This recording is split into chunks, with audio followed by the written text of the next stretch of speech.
Hi class, Mr. Marshall here. Today I wanted to talk to you guys about my favorite foods that are indigenous to the Americas.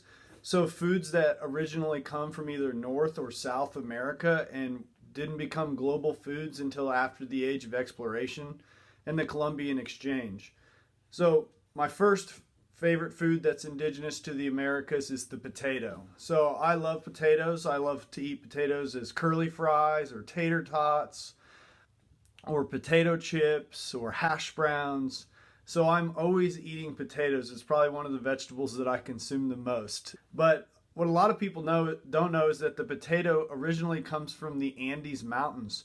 So like near Bolivia and Peru is where the potato originated, and it's one of the oldest crops on our planet. So we believe that people first started domesticating and cultivating the potato around 15,000 years ago. So this is a really ancient crop, and there's thousands of varieties of potato on the planet today. In Peru, you could maybe find up to 10,000 different varieties of potato. An average farmer in Peru could have up to 10 different varieties of potato just in their garden. So it wasn't until after the Columbian Exchange that the potato went to Europe. And a lot of people today would think that the potato originates in Ireland, but that's not true. The potato originally comes from South America.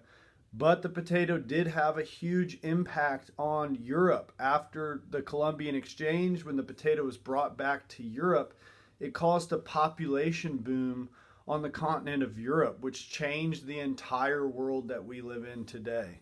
The next food that I want to talk about, the second food that I want to talk about that originates in the Americas, is the tomato. So some people might think that the tomato originally comes from Italy because they do use it so much in their cuisine.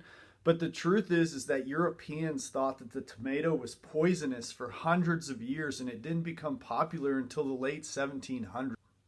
So it's believed that the tomato originated in the Peruvian Andes and then was brought down to Mexico, where the Aztecs cultivated the tomato crop about the year 700 AD. Now, the third food that I want to talk about is probably my favorite food, and that's pineapples. When I went to Hawaii, I went to a pineapple farm, and I'm a little embarrassed to say that I thought that pineapples came from trees. But when I went to a pineapple farm, I found out that pineapples grow in the ground. And I love pineapple everything. So pineapple ice cream or pineapple candy, fresh pineapple, sliced pineapple. I love it. And when the Europeans first experienced pineapple, they loved it as well. And so they first found pineapple in what is today like Brazil and Paraguay. And they tried to grow it back home in Europe, but they couldn't because the pineapple only grows in the tropics. So then after that, they decided to start growing the pineapple in Asia and Africa and different parts of the Pacific because they loved it so much.